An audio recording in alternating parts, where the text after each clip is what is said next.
What's going on, my fellow degenerates?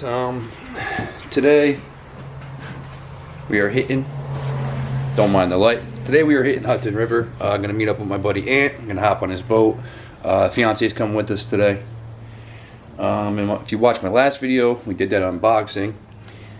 And then this video, we were supposed to do a review of the reel we unboxed. Well, first time I took the reel out, I put it on my Corrado rod. One cast, forgot I had a brand new reel, backlashed it. The backlash snapped my rod in half. Yeah, so I haven't spent much time with that reel yet. Waiting to see what happens with the warranty. In the meantime, we did buy a, what did I get? St. Croix Bass X to replace it. It's a medium, heavy, moderate. So now I've got that reel on that rod, and we're gonna take that out with us today. Spend some time with it. Hopefully, be able to get a little overview for you guys. I don't know. He feels kind of small. Yeah, he's feisty, but he feels small.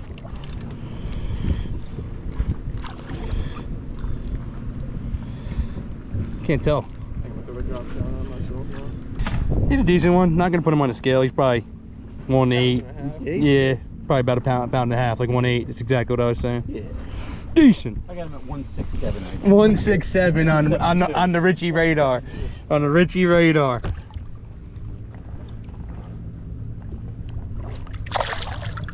Let's go. I'll probably put the clip of where I broke my rod right here, and I'll probably just, I had a clip where I was ranting and raving about why I was replacing what reel I was replacing with the new SLX MGL 70. So I'll probably just put those clips somewhere in this video after I spend the day on the water with the new reel.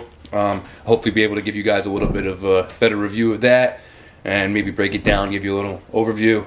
So in other words, this video's all over the place. It'll be partially a reel review, partially just fishing, and also I've been getting into lure making. So if you guys would like to see some content on this, let me know. And also, if you yourself make lures, let me know what you're using for top coat. Right now, I'm just using just regular clear coat. This isn't even automotive clear because I didn't have automotive clear when I went to buy this. It works. It's not ideal, so let me know what you guys are using. I'm trying to stay away from like slow setting epoxy just because I don't want to have to get a lure turner and do them one at a time. So yeah, let me know in the comments down below, and stay tuned. Today we're going to be talking a couple Shimano reels, specifically the MGL 70 and the notorious Corrado DC. Now, I've spent some time with this here Corrado DC. I don't like it. I do like the reel. I shouldn't say I don't like it. I've been fishing it for well over a year now, and it performs okay. The electronic braking is okay. It works. It does what it's supposed to do. Makes a cool noise. Gets annoying after multiple casts, in my opinion. Whatever. It works. However, it's not a good 4x4 reel, if you will. It's not a extremely versatile reel, at least not in my opinion. Why do I say that? Being that it's electronic braking, you basically just have, you have your 4 settings, just free, and then, your generic, strong braking, medium, weak braking. Doesn't change much, in my opinion, between the settings. They kind of all perform very close, obviously, except for open. But then that's where the problem lies for me. When you set it on free or just open, it doesn't perform like an open reel. What do I mean? Pitching, flipping, short casts, right? Like I use this, I have it on the Corrado. This rod is also the Corrado series rod. I mean, and this is a 7.3 medium heavy. So this is like my 4x4. I could do everything. I can throw crankbaits. I mean, you guys know what a medium heavy rod does. We don't need to talk about that. Just talk about the reel. I don't like it for that application, which is why I'm swapping it for a reel that is, if my memory serves me correctly, I think that I paid $150 for the MGL and $270-ish for the Corrado DC. The non-DC version of the Corrado, if I ever bought another Corrado, I would be getting the non-DC version because the reel itself is built well. It's very smooth, it's very stout, it's rugged, it can take a beating. I mean, it's Shimano, so you know that. But the DC braking specifically, I personally think is hype. I think you should save your money, pay attention to who's using it. It's a lot of YouTubers who are using it. You don't see a lot of professionals using it, at least I don't. Maybe you did at one point when it first came out. I think a lot of professionals are saving money. I mean, a lot of them obviously are sponsored or anything like that, but let's talk guys who fish tournaments who are not sponsored. I think they're saving their money. If they fish Shimano reels, I think they're not fishing the DC versions of those reels just to save money because the extra money is not worth it. In my opinion, regular, you get more control for flipping, pitching, short casts, light baits also. With the traditional reel, where you have centrifugal braking as well as magnetic braking, and then you can obviously always have thumb control. For me, with the DC, you can just open it up and use the thumb control, sure.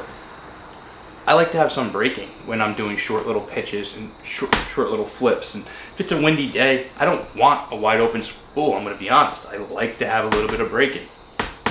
The other thing is that the Corrado DC is, in the instruction manual, your tension knob, which I mostly set my tension knob once and forget it. I set it to where it's just little to no play in the spool, and then I leave it there on most rods.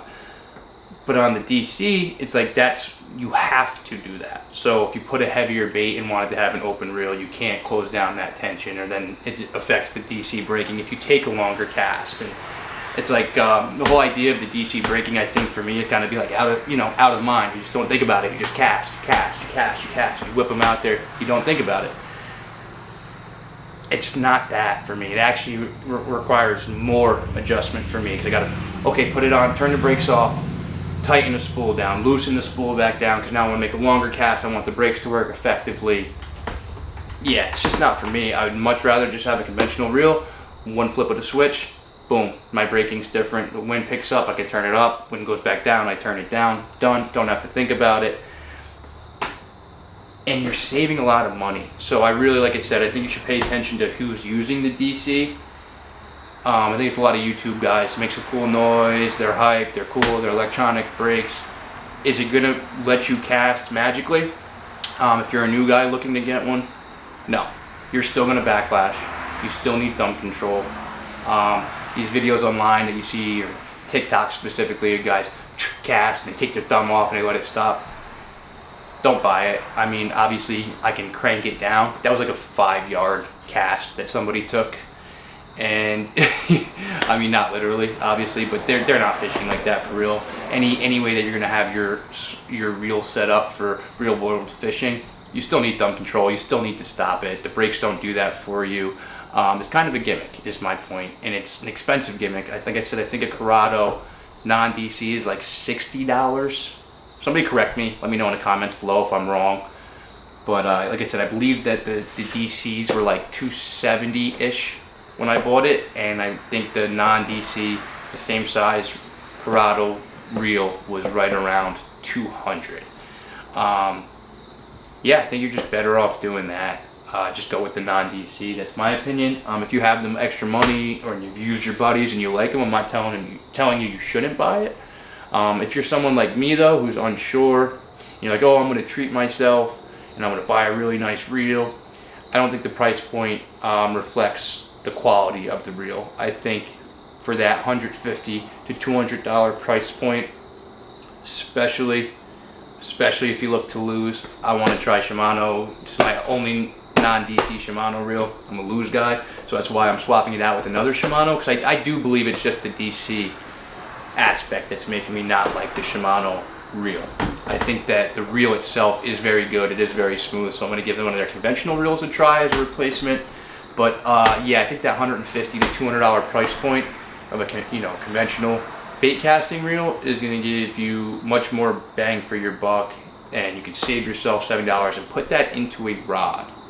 I really think you'll have more benefit there. I don't know. Let me know down below. Does anybody agree? Does anybody else spend time with the Corrado DC? Do you guys hate it? Do you guys love it? Am I crazy? Am I biased for whatever reason? Let me know in the comments below. I want to hear you guys' thoughts, because I'm really not sold. I think it's a hype gimmick. Don't love it. Don't love it at all. Save your money. And yeah, like I said, let me know what you guys think. What's going on today, my fellow degenerates? I don't even know where we're at this point in time. Last clip I filmed was me ranting about how much I hate the Corrado DC, which, watching it back, makes it seem like I hate it more than I do. It's really just the DC that I don't like. The reel itself is going to be my crankbait reel, something that I only do long casts with. I just don't like it for a versatile reel. I replaced it with this MGL 70, and I was going to do a side-by-side review, and I put this onto my Corrado rod to compare it on the same combo.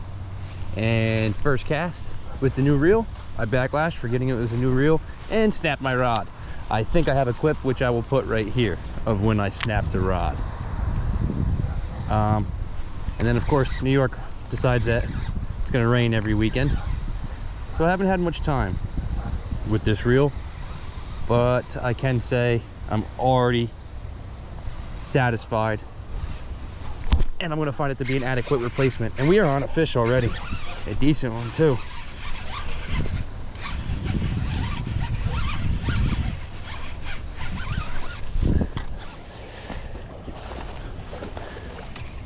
Third cast with this chatterbait.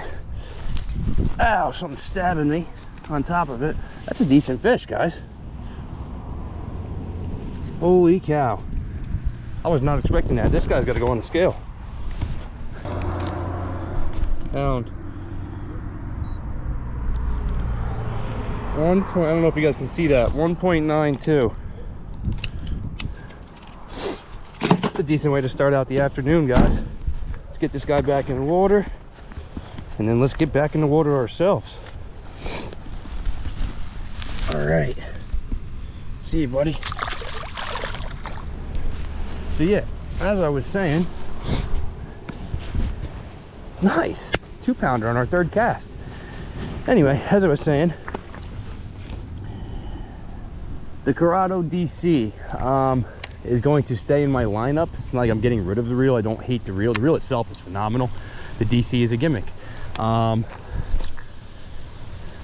They're conventional reels with just the centrifugal braking. It's a much more versatile reel. I can cast it just as far with the same amount of thumb control, in all honesty. I can cast light baits without changing my settings. I can flip and pitch without changing my settings. So the DC is going on the crankbait rod. I don't know if I'll do a side-by-side comparison of the reels themselves, like sitting at a table or anything. If you guys want to see a side-by-side from a technical standpoint, mechanical standpoint, we can do that too. But I mean, the SLX and the Corrado are different reels, so a side-by-side doesn't necessarily make sense to me, but I could definitely do that if you guys want to see that. So just let me know in the comments below. Oh yeah, and I didn't even say I got this on a Bass X. This is a medium heavy, moderate fast. 7.4 medium heavy, moderate fast. St. Croix Bass X. It's a phenomenal rod, phenomenal line of rods. They have a lot of offerings in this lineup, which is nice. I don't know if I like it better than the Mojo. I think the Mojo's better. It's a more expensive rod though. But that's neither here nor there. That's not what this video is about. Right now we're just throwing around this chatterbait. It's actually a slobber knocker. Fire cross slobber knocker. Trimmed skirt. White fluke.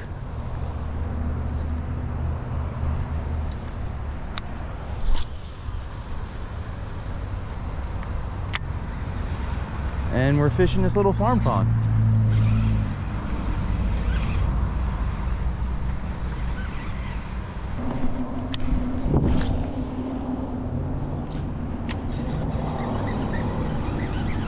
We're just working our way down this bank. 2-pounder on our second or third cast. I don't know if that's, I hope it wasn't our first cast. I don't think it was our first cast. I really hope it wasn't. I always find that to be bad luck. Call me superstitious, but it's usually an indicator of a one and done spot. At least in my experience.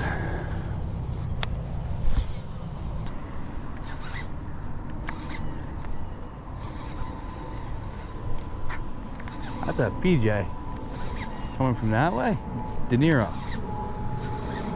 Nah. I don't know.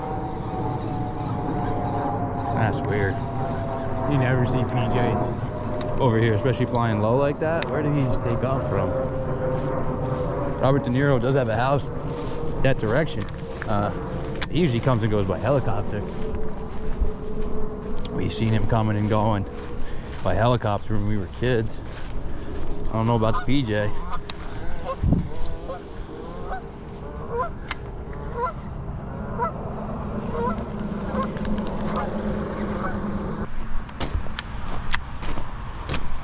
Oh, there's movement.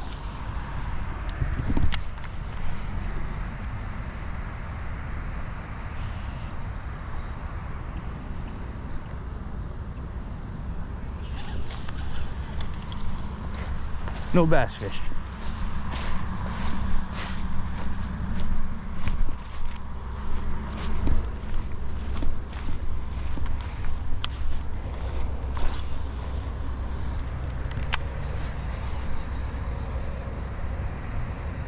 Look at all the wakes underneath this. Oh my God. I don't know if you guys just saw that.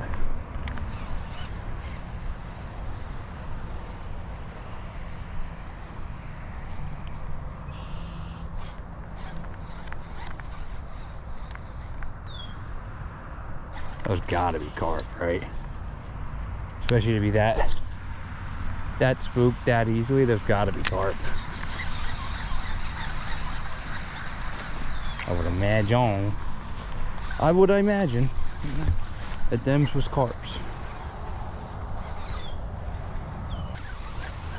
I would like to get on one more on this chatterbait. Before we stop, just a little review. This video's already been all over the place, so I figure at least throw a couple fish catches in here to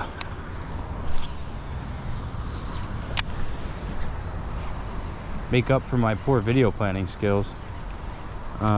Even though I could blame the universe for why this video was a bigger headache to make than it should have been, I'll go ahead and blame myself. These farm ponds are so weird. This one specifically is weird. You fish it on one day and you think it's loaded, and then you fish it another day, you would think there's no fish in here at all. And then the days that you think it's loaded, you would think it's loaded with dinks. And then the days like today where you only catch one, you'd think the average size was decent. My buddy's caught like an almost 4-pounder out of here. I got a 3-pounder out of here. Got that 2-pounder this, just a few minutes ago. This pond is just very weird. Very weird. Unfortunately, I know that 3.5, almost 4-pounder that was in here is no longer in here because some of the workers from the farm was here the next day after my buddy caught it, and I watched some of the workers pull him out, and just say he didn't go back in. So I know it's not super duper overly populated because some of these fish are being harvested, but I know there's still decent sized fish in here also.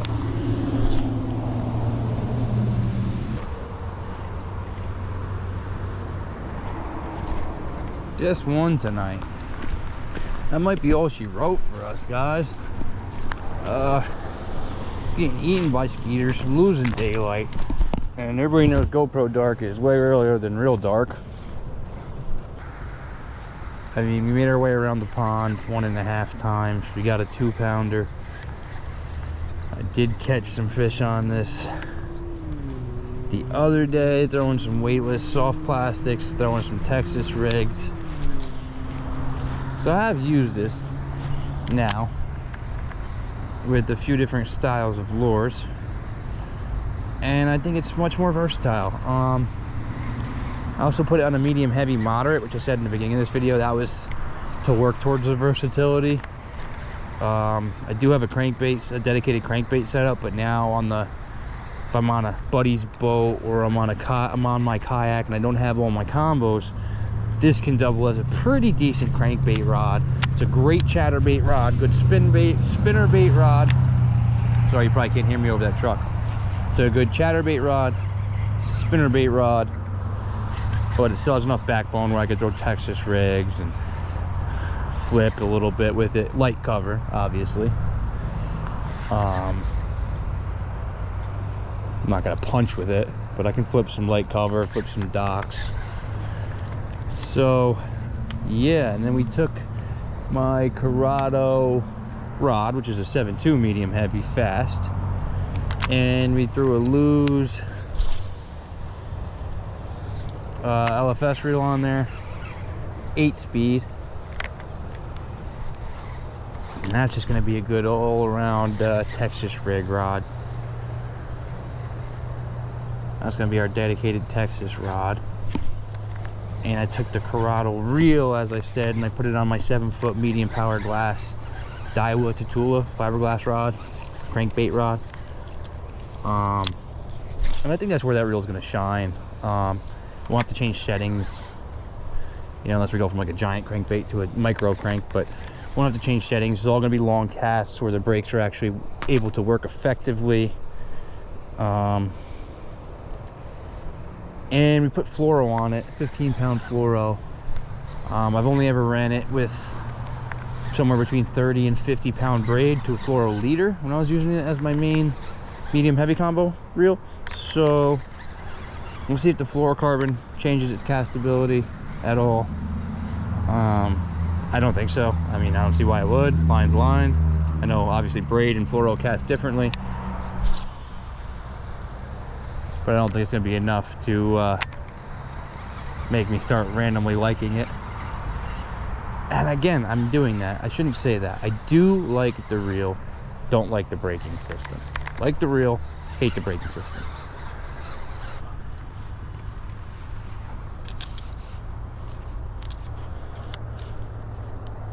Alrighty. Got this loaded back in the van. We're gonna go home and have some dinner because I've been at work since like 7 this morning and I'm starving. So yes, thank you guys for watching. If you're still watching, thanks for watching. And we're gonna go home and enjoy those. So As I spill all over myself. Alright guys, so we just got back to the house. We're out here in the shop, as you could tell, enjoying us one of these as we said we would be.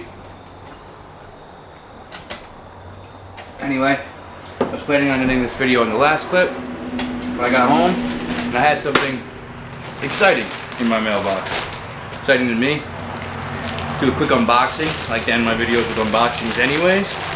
This is an unbagging.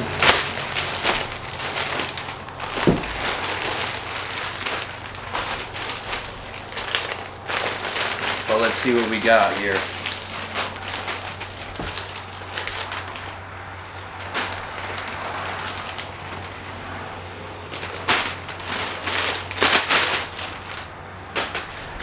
Business cards, give you an idea. We got a whole bunch of stencils here. We got there's some generic crawl patterns and everything else in here. It's laser cut mylar. These are really cool. Got that nice logo and pop that right up here. That's cool. Man, these things stink. Laser cut mylar does not smell good. Got some more crawl patterns.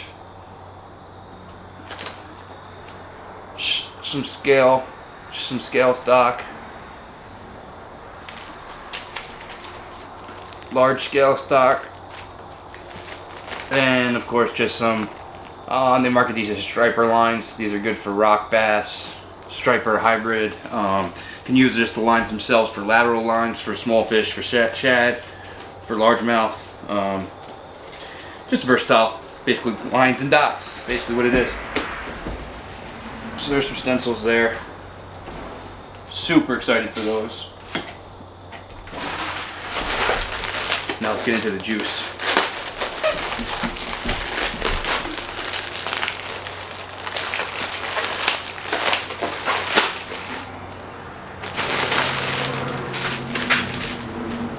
Paint.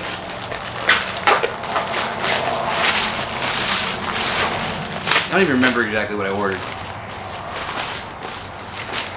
Oh, this is lure coat, 2-part epoxy lure coat. Necessity. Ooh, bunch of stickers. Love stickers. Big sticker guy. As you tell by my little kid reaction of, ooh. I am a child, in fact. Here's the juice.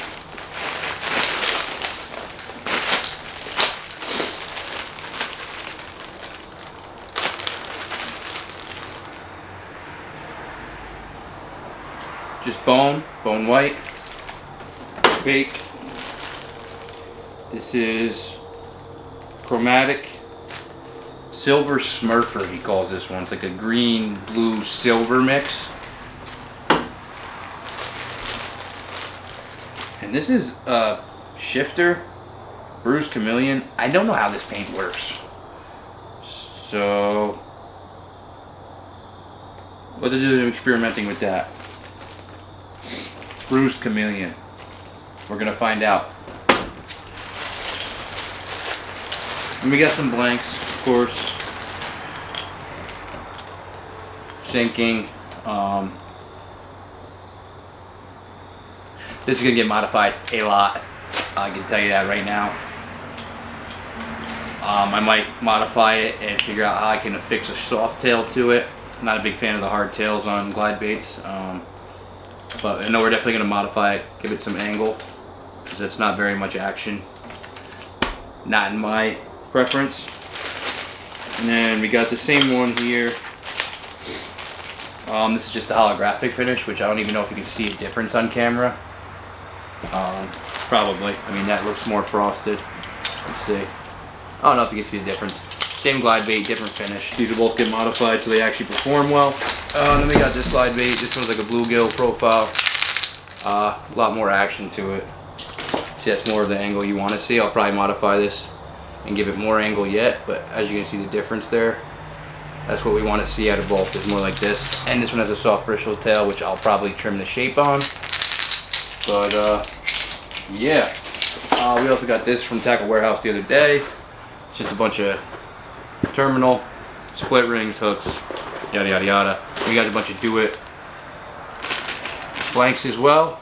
So it's just some crankbaits, some square bills, some ploppers, more square bills, and these are like kind of like S-Waver knockoffs. What they look like to me. They don't call them that, so they look like to me. So that being said, if you guys would be interested in seeing some lure painting content coming forward, let me know. Working on stuff like this. This is a jerkbait I was painting. It's from last night. What else do we have? Right here. You know. You get stuff like these guys. Nice little perch pattern here. Little classic sexy shad. So yeah, if you guys want to see more lure painting content, let me know. I'm just getting started. As you can see, I've got a pretty basic setup here. But yeah, if you guys want to see some lure painting content, you can check me out on TikTok and Instagram under the same name. And then obviously I'll post some content here too if you guys want to see it. Yeah, so just let me know. And if you guys got any ideas for patterns, colors, if you want to see long form video or just shorts of me painting, let me know in the comments below. And as always, thanks for watching.